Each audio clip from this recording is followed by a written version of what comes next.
So today we have our guest speakers from Genesis Hospital, Rohtak. So it's an advanced super specialty hospital with Dr. Suhas Kirti and Dr. Charu as the director of the hospital. So first I would like to introduce Dr. Suhas Kirti. So he is a MBBS from 2004 batch PGI Rohtak alumni, done his MD medicine in 2012 from PGIMS Rohtak, followed by DMD super specialization in medical oncology at Max Sakir. So he is an oncologist practicing at his own hospital, Genesis Hospital Rohtak. He is also accompanied by his wife, Dr. Charu Gupta. So Dr. Charu has done her MBBS from SDGMC Nagpur from 2005 batch, MD General Medicine from R&R Hospital from 2012 batch, and followed by DNB in Gastro from Gangaram Hospital. Okay, so she has quite a accolade in her education qualification. So I welcome both of you. Thanks for coming to Bhiwani, and I am Bhiwani welcomes you with wholehearted. Thank you so much. And today I think those who have spared the time to come here will definitely be enlightened by your talks. So I think you are ready? Sure. So I welcome Dr. Suhas Kirti for his first talk. Thank you, sir. Thank you, Dr. Raj Mehta, and thank you, IMA Bhiwani, for giving us this opportunity to have an interactive session with one of the very vast and very advanced IMA in the region. So what I actually intend to tell today is that we are now not only a term cancer. Now oncology is way beyond chemotherapy, surgery and radiation. So what is the paradigm shift that has happened in this recent past, or we may say in the future, what we are going to observe is that we are going to shift from our main pillars, that is chemotherapy, radiotherapy and surgery, and going to have some new advances which we are going to talk about, and I am very keen to have a word with you on the same in a way so that we understand that how oncology is going to help the society in future. So what is the oncological paradigm shift? To talk about the surgical treatments remain the mainstay for cancer treatment from 3000 before Christ to 1890, and radiation was introduced by Marie and Pierre Curie in 1900, followed by introduction of chemotherapy in 1940. To be very frank, a kind of serendipity which occurred when it was discovered to be able to treat a kind of lymphoma, the Hodgkin's lymphoma, during the World War II.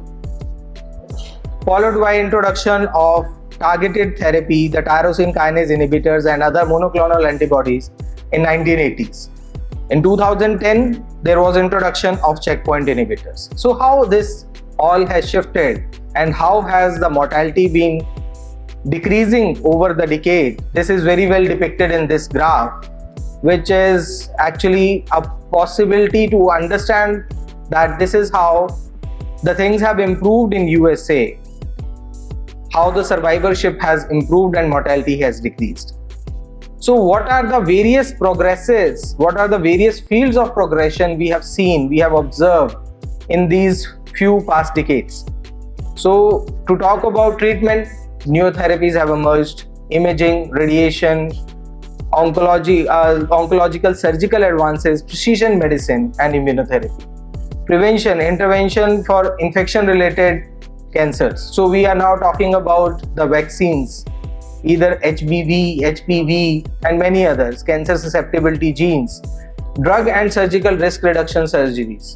So now this is still a field of a lot of development, but yes, surgical risk reduction has now been taken over by drug risk reduction to an extent. quality of life, better toxicity management, less intensive therapies, and palliative care. Now we are, to be very frank, the pioneers of metronomic therapy. India is now becoming the pioneer of metronomic therapy, and we are guiding the world how with low dose therapy we can actually improvise on the survival in oncology. For that, I'll be proud to tell you that India has presented almost 5 papers on metronomic therapy in ASCO and ESMO. ASCO is the American Society of Clinical Oncology, and ESMO is European Society of Medical Oncology. Survivorship is also increasing. So now these have been the pillars of treatment for us for so many years, and still they hold true. But they have their own lacunae. For example, when we talk about chemotherapy, it has a lack of targeted selectivity. Damage to the surrounding healthy tissues and organs, affect various adverse events we all know about, whether it is fatigue, nausea, vomiting, diarrhea, hair loss, anything. Relapse and recurrences are still very common. Drug resistance is very well known, and there are always a potential of second malignancies. And then we have the localized treatment in the form of radiotherapy and surgery. Now they are one of those which will never be omitted and can never be omitted from the treatment, but still they are not completely effective. So this was the thought process which gave the rise to precision medicine, tailoring the disease prevention and treatment based on characteristics of each individual. Traditionally, radiation, chemotherapy and surgery were the only means, but now precision medicine is coming up. So what is precision medicine? Basically, it is understanding what is the base of cancer development, whether it is the genetic, it is epigenetic, how we can hit them through immunotherapy, targeted therapy, what we can provide them for a longer survival. So this is how precision medicine is coming up. So precision medicine, science is serving the patients. So this is just a kind of cartoon to understand that one size doesn't fit all approach. So there are germline variations, there are somatic mutations, and we are now targeting towards personalized care. Cancer genomics, advent of the precision era, how it happened. In 2000, in one of the most reputed journals of the world, that is The Cell, hallmarks of cancer were published. And after that, in 2005, the Cancer Genome Atlas project was launched. And in 2010 to 14, various genetic subtypes of glioblastoma, gastric cancers and other cancers were identified by TCGA project. So this all actually resulted in the rise of importance of significance of cancer genomics and understanding how precision medicine is important. So precision medicine is not a very simple term to understand. It actually takes a lot and a whole bunch of things to be taken care of. If we can look at this, that we have all the molecules, the proteins, the RNA, genes, various proteins which are involved in various pathways, and then we convey the same to the patient. Technology detects them, what is abnormal, what is normal, and then there are various now ways in which the computational model is coming up, data is being summed up, and this is conveyed to the doctor, which is conveyed to the patient understands partially, and then they ask few questions and then they understand further. So this is how things are now improving, and we are trying to provide better treatment opportunities to the patient. So common cancers are now a collection of rare cancers. So this is a slide to just understand how the paradigm has shifted for non-small cell carcinoma lung. So non-small cell carcinoma lung was earlier just divided into adenocarcinomas or squamous cell carcinomas. Now when we talk about adenocarcinoma, we are not talking only about it being this stage of adenocarcinoma. Now we talk about what mutation does that cancer carry, and then again in that term, if we see to this pie chart, we are talking about what part of the EGFR gene is now mutated. We are talking about the exons which are being mutated. So this is the part which we used to read in our genetics part of biochemistry, but now they are coming up into the clinical picture. So this is again another slide to just understand that how cancer has been progressively redefined over the past 20 years. If we look at NSCLC, there are few things which have improved, and for breast cancer things have improved a lot. For breast cancer now, especially in case of ER/PR or hormone receptor positive cancers, we are not talking about survival less than 5 years.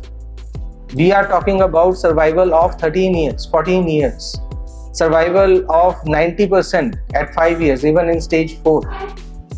We are talking about survival of 98% in stage 2 breast cancer. Only thing is that how the things are being managed and how well we are acquainted with the cancer treatments available. For colorectal cancer, melanoma, prostate cancer, now things are coming up. For prostate cancer, it is the latest development now. Prostate cancer is very well known to us. Most of us are physicians or surgeons, and we very well know that prostate cancer is one of the most prevalent cancers. But earlier it was just either orchidectomy or giving an ADT. Now we have a lot of abiraterone receptor antagonists which we can give in a sequential manner. Further, we are now looking towards the homologous recombination genes. Are they intact or are they mutated? If they are mutated, then we have another option of now using talazoparib, olaparib. These are PARP inhibitors. So this is how we are improving on regular basis. And to be very frank, for just an information, that this is not a costly treatment. Generally, what happens is we try and we understand that yes, things are improving, but this is out of reach of the routine population. But no sir, this is not out of the reach. Now this is coming into the reach of Indian population because generics are coming up. Only thing is how to introduce it to the patient and whom to introduce. So over last 20 years, again, multiple tumors types have been increased. Just have a simple picture of this. Breast cancer in 1996 divided into 2 parts. Now in 2006 we talked about 3 parts. In 2016 we are talking about 5 parts. So this is how we are changing. We are classifying things in a further much more intensive manner, and that is why we are able to provide better opportunity of treatment and better opportunity of survival with maintenance of quality of life. So this is the famous hallmarks of cancer, the therapeutic implications. If we talk about, if we can look at it, we have already talked about the PARP inhibitors where the genomic instability or the mutations are being targeted. Other things are also very well mentioned over here. This was the famous diagram from the Cell, the famous journal, and the hallmarks of cancer paper. So rise of targeted therapy. This was the first time when in 1980, when we talk about that in 1997, when we had the first targeted drug, the rituximab, followed by trastuzumab in 1998. In 2001, it was absolute a game changer, imatinib, the first TKI being launched and being called as the new warrior, the new ammunition in the war against cancer. And this formed the main headlines of many of the newspapers and magazines. And later on, more than 100 drugs have been approved from 1997 to 2016. So this is how things have improved. This is just a timeline, and we may see that how much they are spaced. Now we are changing and we are improving and we are increasing the number of therapies. We are making more combinations. Earlier it was either immunotherapy or targeted therapy. Now we talk about immunotherapy with targeted therapy, or we talk about immunotherapy with immunotherapy, targeted therapy with targeted therapy. So things are changing day by day, and to be very frank, in oncology we are evolving week by week. So how the immunotherapy rose? Long-term disease control against the recalcitrant cancer. This is the main basic goal in stage 4 cancers or in stage 3 cancers. This is what generally as a physician or as a surgeon we face when we are talking to a person suffering from a stage 3 or a stage 4 cancer. Generally we are hopeless from inside. But now we are talking about long-term disease control and how this has happened with the help of immunotherapy. This is again a part of the hallmarks of cancer. Ipilimumab introduced for melanoma, pembrolizumab, nivolumab approved for melanoma. Further in 2015, now if we see the graph, this is how we have used immunotherapy, and so many indications and so many of them are coming up. And nth number of immunotherapies are further coming up for the treatment of cancer as a part of immuno-oncology. So again, just a diagram to tell us that how things are improving. So what is immunotherapy? This is something which I always want to talk about. So whenever I talk about immunotherapy to my patients, I generally tell them that this is a Jamban of Ramayana for us. So our immune cells are the Hanumans who actually prevent and protect us from most of the diseases. So what Jamban does is that it actually uncovers and tells Hanuman that please go, and you have that much potential that you can actually kill Ravana. So this is what immunotherapy is doing.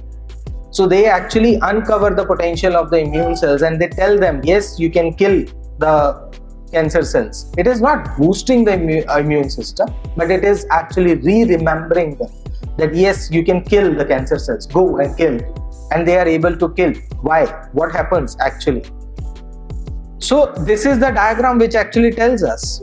So main way of cancer cells and immune cell interaction is that they have to recognize this PDL1, PD1 interaction has to happen. So whenever a cancer cell is able to produce some kind of receptor where this interaction hampers, so this actually becomes evasion of the immunity and they are unable to interact with each other. So what immunotherapy does is that it actually removes this hurdle and they are able to interact and immune cells are able to kill. And this results in formation of new antigens in the body, which forms the T helper cells and which form a long-term immunity for us. CAR T cell therapy, this is the latest noise in oncology. CAR T cell therapy was actually got its place in treatment of ALL when the first pediatric patient to receive this CAR T cell therapy, Emily Whitehead, in 2012, after conventional treatment failed. After receiving the therapy, Emily faced a life-threatening immune reaction called cytokine release syndrome, but her condition dramatically improved after treatment with IL-6 inhibitors, the tocilizumab. Emily's leukemia went into complete remission and she remains cancer-free over a decade later, making her a symbol of hope for cancer patients and catalyst for FDA approval for CAR T cell therapy. And today, CAR T cell therapy, now India has its own CAR T cell therapy. Indigenously, Tata as well as many other institutes have developed their own CAR T cell therapy. And it is not less than a bone marrow transplant, but yes, it has the potential to provide you survival. So there are various CAR T cell therapies, and this is how the CAR T cells are developed in the clinic. So the only issue with CAR T cell therapy is that still we are not being able to exploit the same in solid tumors. Reason is that there is a lot of tumor heterogeneity. There is a lot of changes in the tumor microenvironment which happen on frankly daily basis, and there is a lot of trafficking into the tumor tissue. This results in again changes in the tumor microenvironment. All these things lead to a difficult path for CAR T cell therapy to be approved in solid tumors. Another cancer's new enemy was detected as viral therapy, where the viruses which are modified are being introduced into the cancer. This has been approved in Japan, but not yet approved by FDA. And TVAC is injected directly into the cancer, which leads to local cancer lysis, and this results in local immune response and a distant immune response. Another way is rewriting the cancer code with the help of epigenetics. So epigenetics are basically your DNA methyltransferase inhibitors or histone deacetylase inhibitors histone methylase transferase inhibitors. So there are multiple. So we are using few of them. You must have heard, if you come across elderly AMLs, azacitidine or decitabine. So these are basically HDACs, which are being used very frequently and very regularly, and they provide a good survival and a good quality of life. So we are now targeting a lot of tumor microenvironment ecosystem of the cancer. We are either targeting the extracellular matrix, we are targeting the tumor cell-derived exosomes, or targeting chronic inflammations. Multiple things are now going on. Another new advancement is in the diagnosis. Now, not going for the tissue, but going for the blood, especially for the cancers which are not amenable to rebiopsy or to biopsy. In that case, obviously, we need something to prove or to understand that what is changing and what can be changed. So, liquid biopsy is not from the blood only, but now the things are coming much more towards easily accessible fluids of the body, which include saliva, urine, and even breast milk. So it detects the circulating tumor cell and then the circulating tumor DNA, which is freed from it, and then various changes are being detected. Small solutions for big problems: nanotechnology in cancers, quantum dots, magnetic nanoparticles, gold nanoparticles, polymer dots. Few of them are being used in clinics, but most of them are still experimental. Vaccines are now not just for prevention. We must have heard about few vaccines. One of them is almost ready for approval, a pancreatic cancer vaccine, which is going to be approved sooner or later for a stage 2 or stage 3 pancreatic carcinoma, which is one of the deadliest cancers to have. So now we talk about power of combination. What I talked about, that either immunotherapy, chemotherapy or targeted therapy. Now we talk about the combinations. Come on, we add the things up. So we are now talking about immunotherapy with TKIs, TKIs with TKIs. We are talking about immunotherapy with targeted therapies, other targeted, like for liver cancer, we are now talking about atezolizumab with bevacizumab. So ADCs are antibody drug conjugates. Now we are delivering the drug directly onto the cancer cell without affecting most of the other cells. So this is how we are improving. Power of combination. So as I already suggested, targeted therapy with chemotherapy, surgery with hormone therapy, immunotherapy with targeted therapy. There are multiple ways to combine them. So going beyond the pill, survivorship. Now it is an important topic to talk about as the oncology is advancing. We have a lot of survivors, around 32.6 million 5-year cancer survivors are there worldwide. So we have to expand our field. Now we are talking about their cardiac health, their psychosocial needs, the obesity, sexual health surveillance, long-term health care cost disparities, and oncological and PCP coordinations. Future is bright, but it is just a beginning. We are taking our leaps. So let's talk about it. Thank you.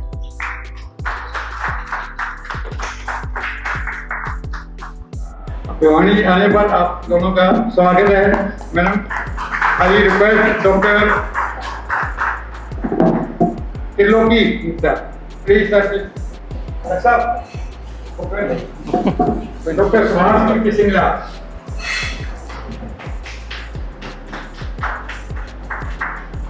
Thank you. I request Dr. Suchita Yadav, please come. Dr. Charu Gupta.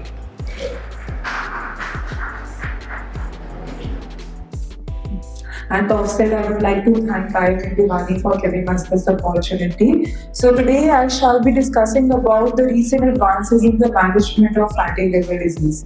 So as we know, fatty liver disease is a very common disease. We see it day in, day out. Every other patient who has undergone ultrasound shows grade 1 to grade 2 fatty liver, and we are not sure what is to be done with it. Is it of any clinical relevance or not? So let's talk about it a little. So what is NAFLD? That is non-alcoholic fatty liver disease. So it is defined as hepatocyte, that is liver cells, at least 5% of our liver cells, if they are having microvascular steatosis. In people who are having minimal ethanol intake, that is less than 20 grams per day in women and less than 30 grams per day in men. And there is no other identifiable non-dietary causes of steatosis like hepatitis C, viral infection, or hemochromatosis, and so on. So these subset of patients are diagnosed to have NAFLD. And there is a spectrum that includes 3 diseases, that is non-alcoholic fatty liver, where there is only macrovascular steatosis, but there is no minimal inflammation. Another, then comes NASH, that is steatohepatitis. Because of that fact, if the liver has developed some amount of significant inflammation, it is known as NASH. And when the NASH persists for years and years long, there is development of fibrosis, that is being termed as cirrhosis. That is the complication of NAFLD.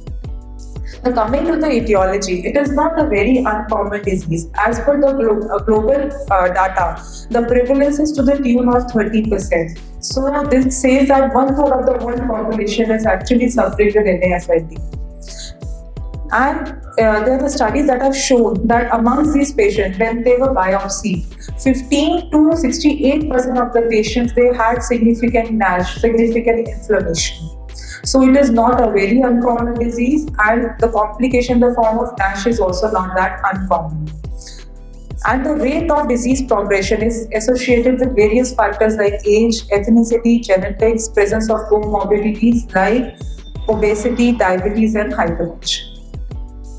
Now, coming to the Indian data, so these are the various studies done in different parts of India. So if we talk about North India, where we are living, so the NAFLD prevalence is to the tune of 53.7%. That is done from a study done in Chandigarh. And it has been shown that it is not uncommon in children as well.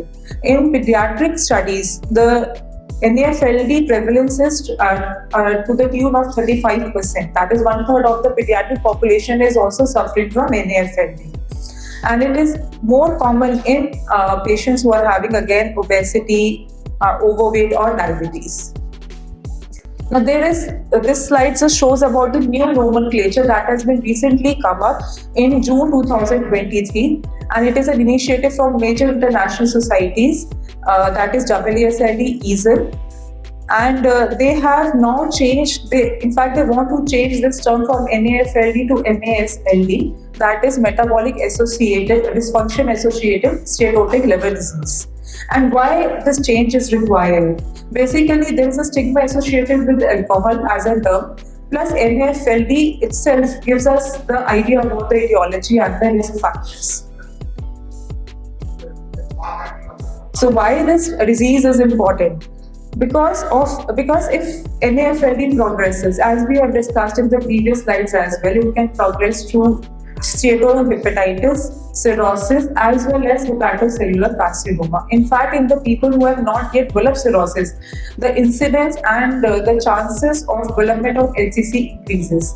That is also known as de novo HCC in a non-cirrhotic liver. And the risk of development of NASH, that is steatohepatitis in NAFLD, is around minimum 10%. Few studies says 50% also, but it is at least 10%.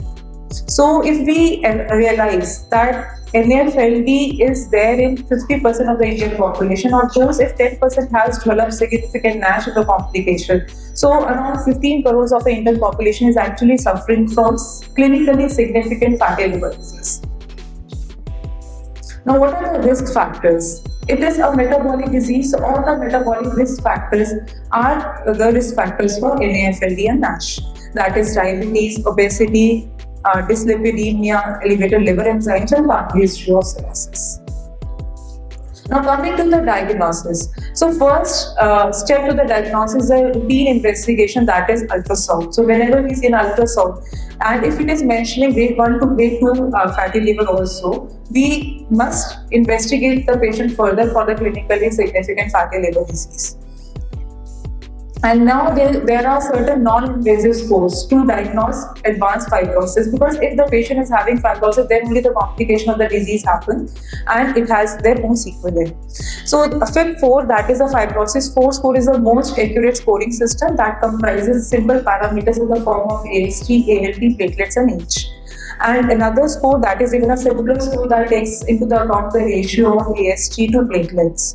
So as per the Indian data, the AP score less than 0.45 or the FIB4 score less than 1 can unlock significant fibrosis with high sensitivity. So even if you are doing the CBC and an FP count, we can actually see if the patient is having significant fibrosis or not, if the patients were having fatty liver disease. Now coming to the role of FibroScan. So it is a non-invasive technology wherein we see in the two parameters, that is the liver stiffness and the CAP score, with which we are able to see two things. With the LSM, that is the liver score, LSM, we can diagnose the amount of fibrosis the patient is having, and there are various cutoffs, like less than 6 is usually normal, and more than 8.2 is considered as a F2 fibrosis, more than 9.7 is considered as F3 fibrosis, and more than 13.6 is considered as F4 fibrosis. And CAP score gives us the idea about the amount of steatosis, that is the amount of fat that is present in the liver. Role of liver biopsy. Though liver biopsy is the gold standard for diagnosis and confirming, but it is not very rapidly used in clinical practice. One, because it is an invasive investigation, and secondly, what we can take is a centimeter or 2 of a liver tissue that may not be a representative of 1.5 kgs of big liver. So, though it is a gold standard, but not very routinely used in the clinical management of NEFLD. Now the role of other, like we have discussed, for calculating the scores, we need to have our liver function test in the form of AST, ALT, and then along with the liver function test and CBC, we can look for the other risk factors like dyslipidemia. For that, we can do a lipid profile test, and we can diagnose blood sugars, diabetes with HbA1c and OGTT test. Coming to the management, the most important part. So there are 3 headers for the management of NAFLD. One is the lifestyle modification, and it is the most important management for NAFLD. Then comes the role of pharmacological therapy and few surgical approaches that can be used. And why I have underlined lifestyle modification is because this is the most important and the only treatment that has shown reduction in the fibrosis.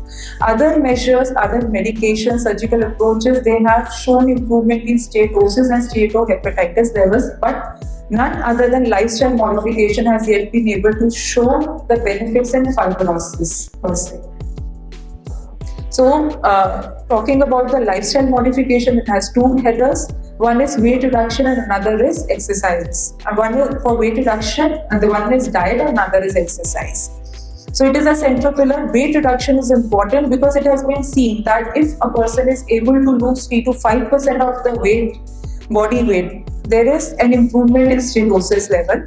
And if the weight loss is more than 7%, then there is an improvement seen in steatohepatitis, the inflammation. And if the weight loss is more than 10%, the improvement in fibrosis has also been seen. So generally we advise if the person is 90 kgs and you lose 9-10% of your body weight, that is you lose 9 kgs of your body weight, then there are chances that there will be a recent improvement in the fibrosis. So how to achieve it? There are a number of diet patterns that have been studied. Few studies say Mediterranean lifestyle is diet is good, some say keto, but this is not uniform, and not all patients or from different ethnicity can adapt to one type of a diet pattern. So what we generally advise is the calorie restriction of 30% or 500 to 1000 kilocalorie per day with whatever kind of diet a person is comfortable following. Coming to the role of exercise. So moderate intensity aerobic exercises are advocated. That includes brisk walking, jogging, running, swimming or cycling, to be done for at least 30 to 45 minutes in a day for at least 5 days in a week. That boils down to 200 minutes per week. With that, to achieve a target heart rate of 60 to 70% of the maximal heart rate. So how we calculate this maximal heart rate? The formula is very simple. We have to deduct the age from 220. And then the heart rate has to be achieved is to 60 to 70%. As in a 20 years old person, it comes out to be 220 minus 20, that is 200. 60 to 70% means 120 to 140 beats per minute heart rate is to be achieved while doing the aerobic exercises. So if a person is not able to do aerobic exercises because of anything, maybe knee joint pain or restrictions, then the resisted exercises can also be supplemented to the aerobic exercises. And exercise may not always help in weight reduction, but what it can help us with the insulin resistance and improvement in the hepatic steatosis. So even if the person is not able to lose weight because of exercises, there is definitely improvement in the insulin resistance. There are other therapeutic options like using pharmacological therapy for weight reduction, though none of them have been approved for the NASH treatment, and the use of surgical methods like bariatric surgeries, either surgical, laparoscopic or endoscopic, and the pharmacological management of other metabolic diseases like dyslipidemia, diabetes and so on, and hypertension. So this is a busy slide showing the mechanism of action of various pharmacological therapies in the treatment of NASH. I shall not get into the details, but there are only three approved medications that are there for this disease. One is vitamin E, another is pioglitazone, and the third one is saroglitazar. So I shall be talking about each of them. So vitamin D has shown its role in one of the very important studies, that is PGIMS trial, and the recommended dose is 800 international unit per day in a patient who is given in a non-diabetic with a biopsy-proven NASH.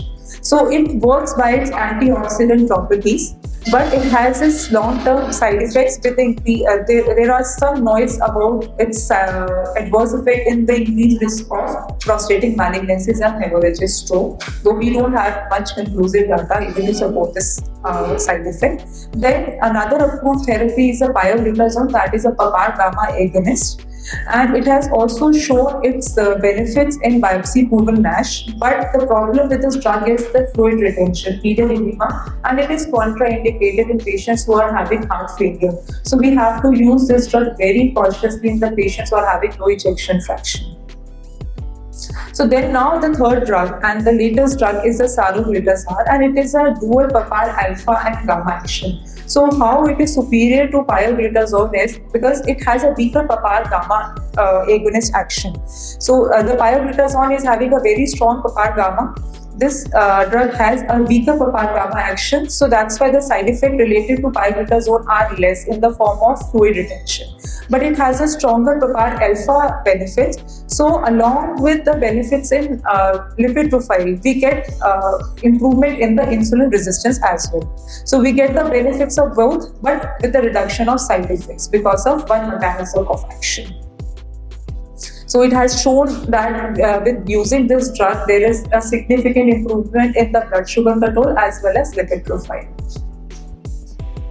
So this is the corrective slide showing what we have already spoken about vitamin E, pioglitazar and saroglitazar. And another important thing is the suggested minimal duration. So for vitamin E, the recommended duration is 2 years, for pioglitazar it is 2 years, and for saroglitazar it is 1 year. Now, what are the benefits and pros and cons of individual drugs? So, vitamin E, the benefit is that it is widely available, it has a very low cost, and it has been recommended by various societies. But the issue is that it has no benefit in fibrosis like any other drug, and there is some speculation about the side effects, adverse effects of long-term use. For pioglitazone, again, it has been approved and it can be used in both diabetic as well as non-diabetic patients. But again, there is no benefit, a significant benefit in the fibrosis level, and it has its own set of adverse events. For saroglitazar, again, there is an improvement seen in the blood sugar levels, also in lipid profile, and as well as in the steatosis level and the hepatitis thing. But again, this drug again has this problem that no significant benefit in fibrosis has yet been shown in various studies. And another issue with this drug is that it is only a phase 2 study, and it has repeatable effect on fibrosis. It is not a very cheap drug, but it is available in India. So there are other drugs not yet approved but in the pipeline. One is obeticholic acid that was a lot in noise till 2018-19, but because of its significant side effect in the form of intractable pruritus, FDA has taken the approval and is not being used for this thing, for NAFLD management. And other drugs include metformin, UDCA, DPP-4 agents, statins, silymarin, statins and fibrates. But none of them has shown significant improvement in the NASH activity score, so are not recommended as a first-line treatment. Now, this disease is so important that Government of India has integrated NAFLD into the National Program for Prevention and Control of Cancer, Diabetes, Cardiovascular Disease and Stroke. So it is an endeavor towards addressing India's non-communicable disease. So the take-home message is it is a major public health problem globally associated with metabolic risk factors. Though liver biopsy is a gold standard, but non-invasive markers are very helpful and useful in the diagnosis and follow-up as well. So being a lifestyle disease, the treatment also revolves around the management of lifestyle in the form of weight reduction, exercise and diet, along with management of risk factors. Only 3 drugs are approved, and management of risk factor surgical intervention may help in selected cases. Thank you.